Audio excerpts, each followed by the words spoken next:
All right. Welcome, welcome. It is good to see you all today. Well, I can't see you, but it's good to have you here. This is the promised review video on World War One, the time between the wars, and World War Two. So let's get going. So for um, World War One, as I said in class on the other day, we've got several causes to World War One, and they are long and they are deep. I mean, we're talking they go all the way back to like 1815.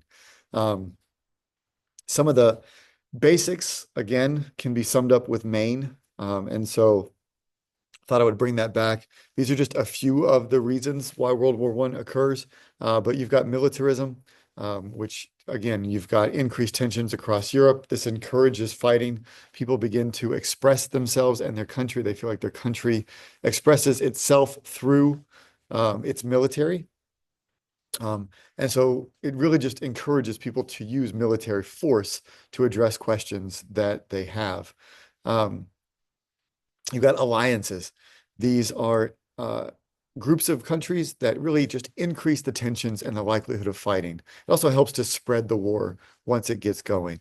Imperialism is really just a symptom of a lot of these other ones. You know, militarism is increased by imperialism. Imperialism is a result of nationalism. It's hard to de-link all the reasons why World War One occurred. They're all um, interwoven together. But imperialism increases militarism and nationalism, and it just increases competition across countries. Nationalism, everybody thinks they're the best. They think that any war that is fought will be short and that their side will win. You could tie in social Darwinism with this. There are I don't know. There are all sorts of causes that go all the way back. You know, the creation of Germany as a country, and the failure of the European great powers to integrate Germany into the great power system. Um, you know, but I would encourage you, as I said in class the other day, don't don't go with like the assassination of the Archduke. That is simply one piece of this much larger puzzle that is the cause or the fighting of World War One, and some of the causes of World War One. Once we get into World War One, we end up with a two-front war for the Germans. On the Western Front, as you said on your quiz the other day, we've got two sides that are both industrialized. You got the French and the British, and later the Americans on one side, and you've got the Germans on the other. And so the industrialization of these countries means that we've got industrial weapons. Um, and so these weapons are undertaking war on an industrial scale, machine guns, poison gas, um, artillery, flamethrowers, all these new inventions are designed just to kill people. And so, you know, those are just some of the reasons people die on the Western Front. You've also got the unsanitary conditions of the trenches. You've got all sorts of reasons why World War One is devastating. On the other side, the other front the Germans are fighting on is the Eastern Front. This one is a lot more mobile because Russia is not industrialized. And as the war goes on, it becomes pretty obvious that Russia cannot keep up with Germany and their industrial war machine. The Russians quickly begin to lose their side of the war. And we'll come back to them here in just a few minutes. And again, a multi-front war. Here on the Western Front of Germany is the trenches. Here on the Eastern Front is the front with Russia, where you've got a much more back and forth dynamic front. Then you've also got the home front. This is a total war. Total war, again, is a conflict in which the country puts its entire resources toward the war. Um, and so it means that you've got rationing, you've got, in some cases, starvation in Germany. You've got the use of propaganda to encourage people to keep fighting. You've also got the idea that, you know, men are going off to the front, women are staying back, but, you know, the men can't be successful in their fighting unless the women are producing those goods that are needed for the war, like bullets, guns, clothes, boots, things like that. And so it really, again, it's a total war because it's all of the society that is working together to make the conflict happen.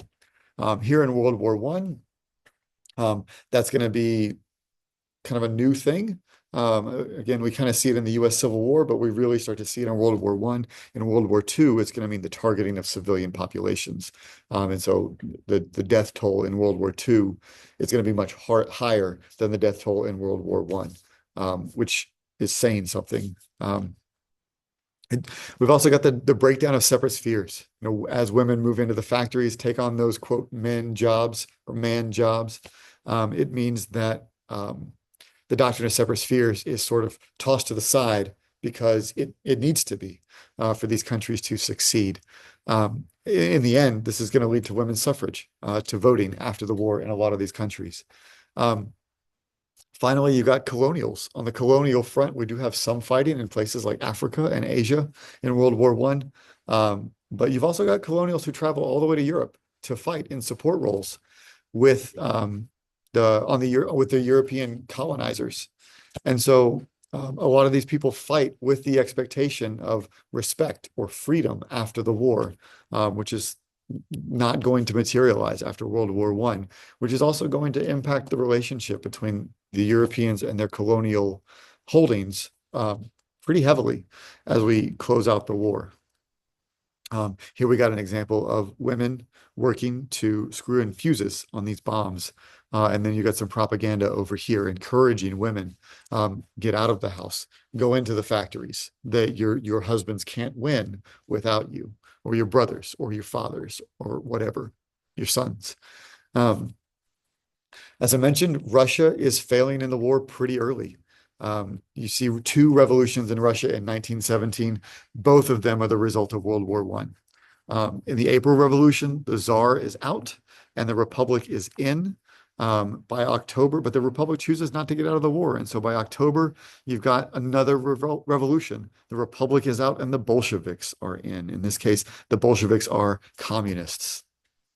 They are the ones who are going to take Russia out of the war, finally. And then they're going to engage in the Russian Civil War that will eventually result in the communists coming to power in Russia. Back on the Western Front, the US is arriving, the French and the British, and the US managed to defeat the Germans. The armistice takes effect November 11, 1918, 11/11 at 11 a.m. And then we get the negotiations. The treaty is finally signed in 1919, and we've talked quite a bit about the treaty and its impacts on World War II and on Germany post-World War I. We know that Germany gets the blame for the war guilt clause says Germany started it, even though we all know that Germany didn't start it. They all probably knew it too. Germany is going to have to pay reparations, $605 billion in today's money. This is going to hobble the German economy.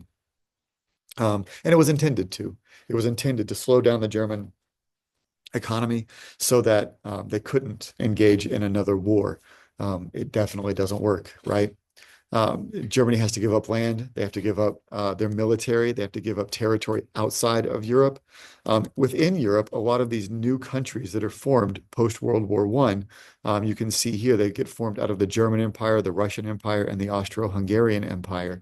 You get countries like Estonia, Latvia, Lithuania, Poland, Czechoslovakia, Romania. Romania gets bigger. Hungary gets its independence. And so these new countries come into existence post-World War I, using land that had been taken from these countries that are broken up. After the war injured are everywhere. As I said before, battlefield medicine means that people are surviving the war, but it also means for the first time in history that these societies have to find a place for these people. And in many cases, they fail to do that. The economies post-war are not great. There's a lot of worry that communism will actually spread from the USSR to these other countries, especially in Germany, which is having a real hard time getting its economy moving after the war, when it's coupled with this idea that they have to pay these huge reparations payments to the French and the British. We end up with that hyperinflation that we saw, where the woman is burning money to heat her home. Those kids are playing with blocks of cash because it's basically worthless. And that hyperinflation of the 1920s is stopped by the Dawes Plan from the US. But of course, we know that a few years later in 1929, the Great Depression is going to hit the US, and the Dawes Plan is only going to serve to make the devastation of the Depression spread from the US to Europe, which is going to hit Germany the hardest. They were the ones who were relying most on these US loans. Once the US loans stop, you see the unemployment rate in Germany skyrocket into the up around 30%. At the same time, over in the Soviet Union, we've got communism. We've got the Soviet Union trying to rebuild Russia after World War I, trying to rebuild Russia after the Russian Civil War. So the first ruler is going to be Lenin, and he is going to rule Russia or the Soviet Union for just a short period of time. But one of his main impacts is what's called the New Economic Plan, or the NEP. And this is in this plan, he brings back capitalism in the Soviet Union, small scale capitalism. So like the peasants are able to engage in like small businesses. They can sell some of their agriculture, while at the same time, the government is running the factories. They're running like the electricity, the heavy industry, things like that. So that really does serve to bring back the Russian economy. But it also means that they come to a fork in the road. They come to a part where they have to decide, do we keep going with this small scale capitalism and large scale communism, or do we get rid of capitalism and go with whole hog communism? And then how do we do that? That really lies with Stalin. Stalin gets rid of the NEP. He centralizes the industry as well as the agriculture, bringing the peasants into the communist project. And he does this with his 5-year plans. And the first 5-year plan is relatively successful. The first 5-year plan brings about great success in industry and modest success in agriculture. He uses the kulaks as the scapegoats. If you don't like the way things are going, it's because the kulaks are in the way. And so he's really saying that communism is going to stick around. It's not going to go anywhere. And he eliminates all opposition through both violence and his purges, which we've seen before in some ways, well, in many ways, hurt Russia. 30 million people die. Millions of people die in Ukraine when Ukrainians oppose him in large scale. And so these purges are going to be a real problem for Stalin. As far as the Great Depression goes, in Europe, in most of Europe, we see high unemployment, deflation, stagnant economy, and the rise of fascism. In the Soviet Union, remember, at the same time, we got communism. They are decoupled from the global economic system. And so in the Soviet Union, we see things like full housing, full employment, pensions. We see guaranteed food, all the privations, the problems that people are experiencing in the US and in the rest of Europe aren't happening in the Soviet Union. At the same time, you've got the purges, though. So it really is this two-edged sword. The Soviets are projecting the successes of communism, while at the same time really de-emphasizing and almost really hiding the purges that Stalin is undertaking in these areas. And so, in the Soviet Union, we've got communism, which is a rise in authoritarianism. In Western Europe, we've got liberalism. And then in Eastern Europe, especially, well, I shouldn't say in Eastern Europe, in Spain, which is Francisco Franco, in Italy, which is Benito Mussolini, and in Germany, which is Adolf Hitler, we have the rise of fascism. And as you can see here, fascism is characterized by extreme nationalism. It's anti-socialist. It almost deifies the leader, it glorifies the leader. And the leader is the one who is supposed to determine the will of the people. And of course, you've got the glorification of violence and of the military.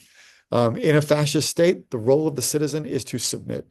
Your individuality is not as important as the group.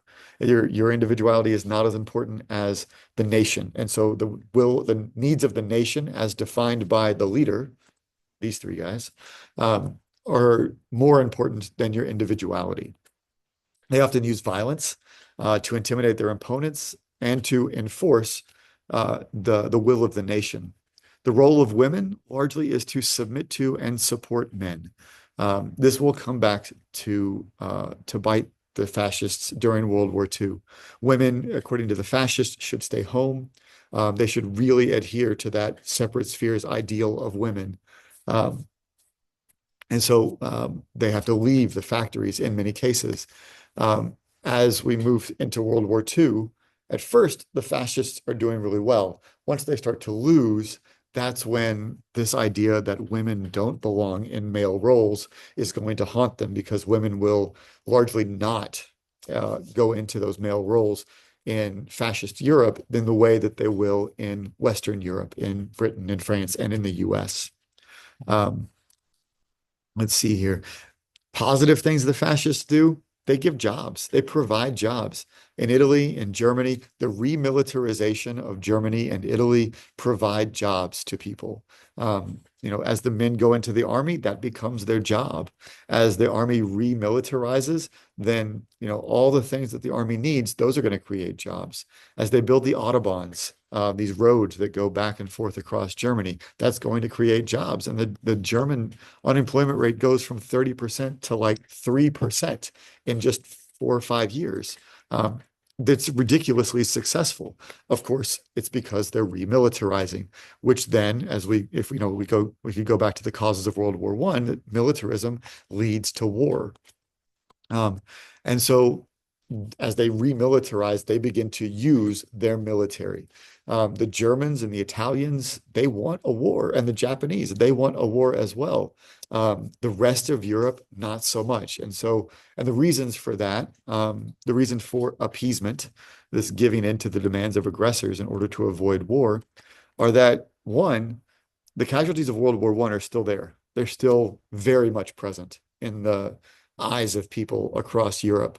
But also, Germany had just spent a ton of money remilitarizing and getting ready for war at a time when nobody else is doing that. Nobody else wants another war, and so nobody else is prepared to fight.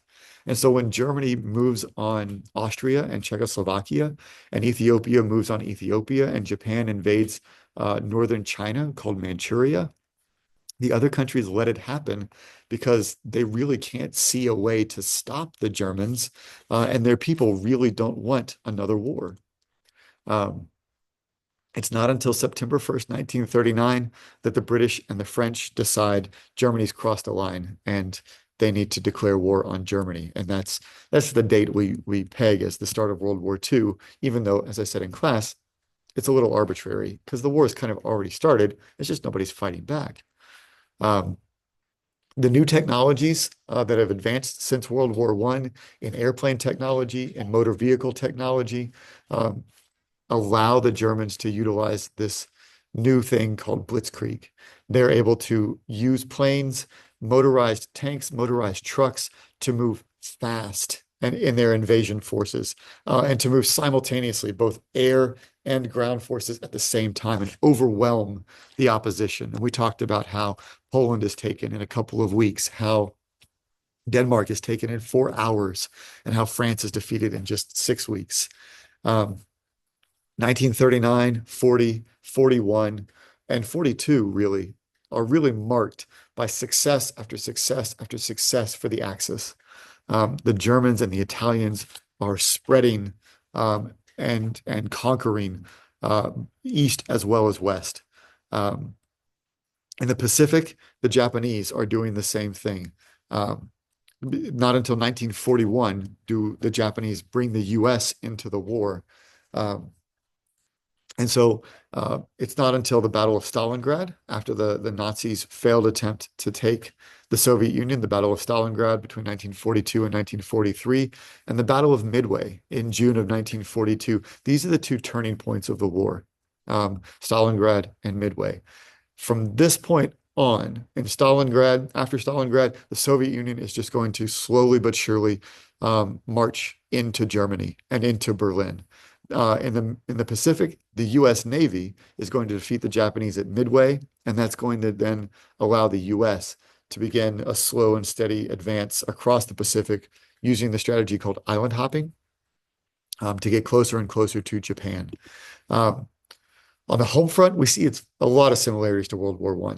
The men are fighting, the women are working in the factories. As I mentioned earlier, this doesn't really work in Germany or other fascist countries because of their intense separate spheres ideology. Um, and you can see from these numbers here that the production level of the Axis is so much lower than the production level of the Allies. And you can see here in 1944, aircraft production. Total Allied aircraft production is 167,000 units. In all of the Axis, it's only 67,000. And so the Allies are vastly outproducing the Axis. One way that the total war changes from World War I to World War II is that we start to see advances in airplane technology, which means that now the airplanes and the bombs can reach those civilian centers. And so we see much more aggressive bombing of civilian industrial centers in World War II that we don't see in World War I. And so the home fronts, again, really similar. We see the propaganda, we see the rationing, we see the total war um, characteristics that are happening there. Also, at the same time as the war is going on, we've also got the Holocaust, this systematic mass murder of Jews and other groups judged inferior by the Nazis. This is the murder of roughly 11 million people by the Nazis. And we talked about this in class quite a bit. So I'm just going to brush on it here, but we've got Kristallnacht, November 9, 1938, kind of seen as the first event of the Holocaust, though a lot of those laws that we talked about, the Nuremberg laws, they go into effect in 1935. And so really the process of the genocide, the process of the murder of these people and the ethnic cleansing of these areas in Europe, the groundwork is laid well before this, well before the Holocaust technically begins. Results of the Holocaust, we end up with what's called the final solution to the Jewish question. And that final solution is death. The Nazis seek to murder as many people as they can, as many Jewish people as they can. They in the end murder 6 million European Jews and 5 million other minorities. In the end, about fewer than 4 million European Jews survive the Holocaust and survive the war. And we'll talk about what happens to those people in Unit 9 after our test. So we just need to know those results right now. And those who were left were poor, homeless, and don't really know what to do next. Once 1942 happens, again, we start to see the Allies closing in on Germany. And this time they're not going to take any chances. Germany will not, they will not be, the Allies will not be satisfied with Germans just going back into Germany. Instead, what you're going to have is you're going to have an invasion of Germany and an occupation and a separation of Germany after World War II. The Soviet Union is a juggernaut. They just keep marching further and further and further across Eastern Europe. They keep Stalin is begging the Allies to open up a second front.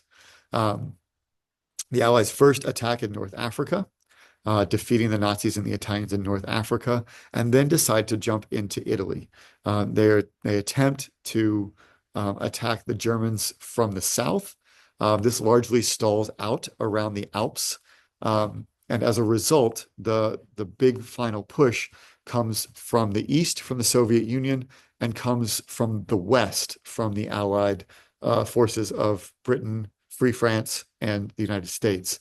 And this is the fabled Battle of D-Day, in which these forces and the Canadians and Australians make a beachhead landing in France, in this area here, and then begin their march slowly west into Germany. What this is going to mean in the end is that they're going to meet in the middle, which is going to lead to a division of Europe into West and East after the war and in the Cold War. And we'll get into that in Unit 9, but the seeds for that are planted here. The Germans fight all the way to the end. The Soviets are here in Berlin. The fighting is street to street, corner to corner. It is incredibly intense. And in the end, the Germans do surrender in May of 1945. In the Pacific, the U.S. and the Allies engage in a strategy called island hopping, where they move slowly across the Pacific by fighting lightly occupied and lightly fortified islands that the Japanese have occupied. And so here you can see this is a list of the islands that they use to get closer and closer to Japan. In the end, rather than occupy Japan, the U.S. elects to use atomic weapons. The Manhattan Project, done by the United States, developed the atomic bomb throughout the course of the war. President Truman of the United States elects to drop the bomb on Hiroshima, August 6, 1945. The effects are devastating. The second bomb is dropped on Nagasaki, August 9th, 1945. Again, the effects are devastating.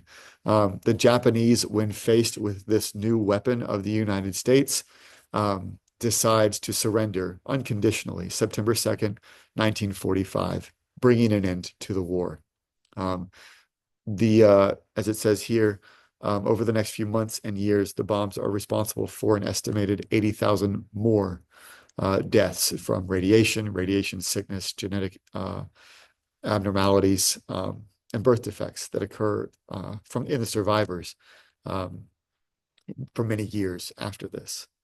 Globally speaking, World War II results in roughly 15 million military deaths, 15 million civilian deaths. So you can see the impact of total war as it blurs the line, as industrial war blurs the line between soldier and civilian. In World War II, we see equal numbers of dead in both civilian and military, as well as 11 million in the Holocaust. Europe is devastated. Japan is devastated. The Soviet occupy the eastern half of the continent, and the US, Britain, and France occupies the western half of the continent. And that's going to set up, again, the stages for the second half, or the Cold War after World War II. The peace treaty that ends World War II, there are lots of little treaties that are negotiated instead of one big peace treaty. And part of this is because of the occupation that the Soviets engage in over the next few decades of Eastern Europe. So that should just about cover it. Again, your test is going to be on Thursday. You all are welcome to ask me questions or let me know if you have any other problems that you need or any numbers on the study guide that you want to look at. But hopefully this was helpful. And again, we'll talk to you guys soon. Have a great day. Bye.